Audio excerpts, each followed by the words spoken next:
గరీబ్ వాళ్ళకి ration card, సన్న బియ్యము, ఉచిత కరెంటు, కొందరు పేదవారు ఉంటారు, పెన్షన్లు కూడా ఇప్పుడు 4 నెలల నుంచి స్టార్ట్ అవుతున్నాయి. వాళ్ళకి ఏ అవసరాలు, మేనిఫెస్టో అంటే ఏముందండి, 4 చెప్తే 4 చేసి వదిలేసేది కాదు కాంగ్రెస్ ప్రభుత్వం. కొన్ని మేనిఫెస్టోలు ఉన్నా లేకున్నా ఎన్ని చేయాలనుకున్నా పేదల ప్రభుత్వం కాబట్టి ఖచ్చితంగా మేనిఫెస్టోలో ఏముంటుంది, 4 ఉంటాయి, 2 పెడతాము, 4 చేస్తారు, 5 చేస్తారు. ఈ కాంగ్రెస్ ప్రభుత్వం అట్లా ఉండదు. ఏది కావాలన్నా ప్రజల అవసరాలను తీర్చి ఆ మేనిఫెస్టోకు వాళ్ళకి తగ్గట్టు రూపొందించుకుంటాం. నేను నామినేషన్ ఈరోజు చేస్తాను. ఆల్రెడీ నేను ఒక 2 నెలల నుంచి డెవలప్మెంట్ స్టార్ట్ అయిపోయినాయి.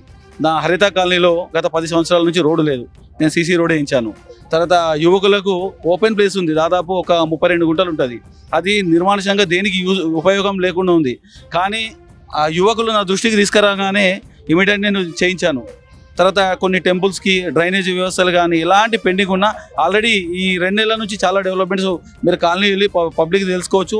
డెవలప్మెంట్ స్టార్ట్ చేస్తాం మేము ఆల్రెడీ. ఇప్పుడు ఏంటంటే ప్రజలకు నేను ఇంటింటికి ఎందుకు వెళ్తున్నా అంటే, మేనిఫెస్టో మీరు అడిగారు ఎందుకు మేనిఫెస్టో తయారు చేయలేదంటే, ప్రతి ఇంటికి వెళ్ళి వాళ్ళ అవసరాలు ఏంది, నాకు నచ్చిన మేనిఫెస్టో చేయడం కరెక్ట్ కాదు. డోర్ టు డోర్ వెళ్ళి ప్రజల్ని కలిసి వాళ్ళ ఏ అవసరాలు ఉన్నాయి అది తీర్చడమే నా మేనిఫెస్టో. ఎందుకంటే మా ప్రభుత్వ సలహాదారులు షబీర్ అలీ గారు ఉన్నారు. ఎందుకంటే ఈరోజు కాంగ్రెస్ ప్రభుత్వం అధికారంలో ఉంది, ఇక్కడ ప్రభుత్వ సలహాదారులుగా ఉన్నారు. ఎంత డెవలప్మెంట్స్ అంటే, మొన్ననే కొత్తగా స్టేడియంకి 8 కోట్ల రూపాయలు నిధులు మంజూరు చేశారు. మా కాలనీలో 5 లక్షల కెపాసిటీ తోటి వాటర్ ట్యాంక్ నిర్మాణం జరుగుతుంది.